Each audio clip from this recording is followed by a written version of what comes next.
ये बताइए, आप पिछड़ी सीट पर चुनाव लड़ने वाले थे, लेकिन किन्हीं कारणों से वो सीट परिवर्तित हो गई। आप एसी सीट हो गई आपके गांव चितामनपुर। जी।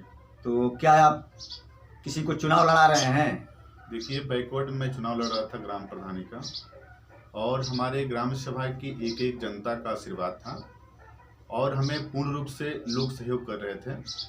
अचानक सीट परिवर्तन होने से जो है कि थोड़ी सी बदलाव हुई है, जिसमें डॉक्टर जितेंद्र राव जी की जो पत्नी है श्रीमती रिंकू राव जी को हम चुनाव लड़ा रहे हैं। और चुनाव ये देखिए गांव का चुनाव है, इसमें हम चाहेंगे कि हमारे जितने भी ग्रामवासी हैं सबके हित में कार्य हो और हम लोग मिलजुल कर इस चुनाव को लड़े और जीते। यदि गांव की जनता विश्वास करके जो प्रत्याशी आपका है, यदि जनता उसको चुनाव जिता देती है, तो आप किन किन तरह का गांव का विकास कार्य करेंगे? देखिए, गांव तो गांव होता है। पहले मैं ये बता दूं आपको कि जो हमारा ग्राम सभा है, इसमें जितने भी जातियां हैं सभी हमारे परिवार हैं, और हम चाहेंगे कि जो हमारा परिवार है बेहतर तरीके से अपने परिवार को चलाया जाए।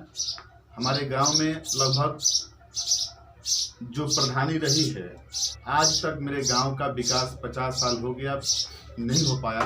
नाली है, चक्रोट है, खड़िंजा है, लाइट है, या हमारे गांव में कोई हॉस्पिटल की व्यवस्था नहीं है। हमारे गांव में कोई ऐसा व्यवस्था नहीं है किसी को दिक्कत परेशानी हो जाए तो हमारे गांव में लोगों का इलाज हो सके। हमारे गांव में चले जाइए, देखिए नाली है, सड़क है, रोड है, बहुत ही स्थिति खराब पड़ी हुई है। हम लोग चाहेंगे कि समता स्वतंत्रता बंधुत्व को लेकर हम लोग एक अच्छा जो है कि विस्तार करना चाहते हैं, गांव का विकास करना चाहते हैं। और मेरी लड़ाई विकास की ही लड़ाई है।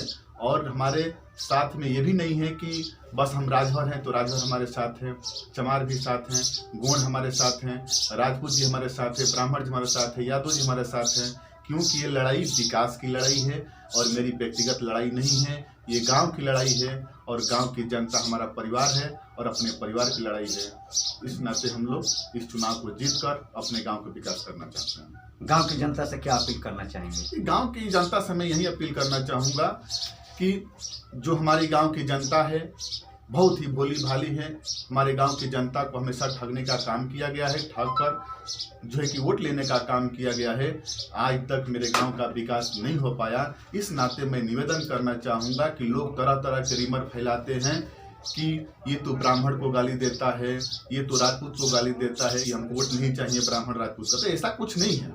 मैं पहले भी आपको बताया कि ये हमारा परिवार है, चाहे कोई भी जाति का हो, ये हमारा परिवार है और अपने परिवार को हम एक धागे में बांध कर लेकर चलना चाहता हूँ और एक विकास के रास्ते पर लेकर चलना चाहता हूँ। और हमारे गांव के लोग हमारा साथ दें, हमारे मिशन को कदम से कदम मिलाकर हमारे मिशन को आगे बढ़ाएं और हम लोग मिलजुल कर इस ग्राम सभा को विकास की तरफ ले जाएं, तभी जाकर हमारे गांव विकास होगा। नहीं तो इसी तरह से हम लोग परेशान रहेंगे, जिस तरह से जिंदगी भर ठगे गए हैं ठगे जाएंगे। हम चाहते हैं कि गांव में भाईचारा की सरकार बने, एक सब में लगाव हो, दुराव नहीं चाहते हैं। हम चाहते हैं कि हमारी गांव की जनता से मैं अपील करता हूं कि मैं आपका बेटा हूं, आपके घर का नेता हूं, तो हम लोग को अधिक से अधिक सपोर्ट करके चुनाव जिताएं और एक भाईचारा की सरकार बनाकर हम लोग गांव का विकास करें।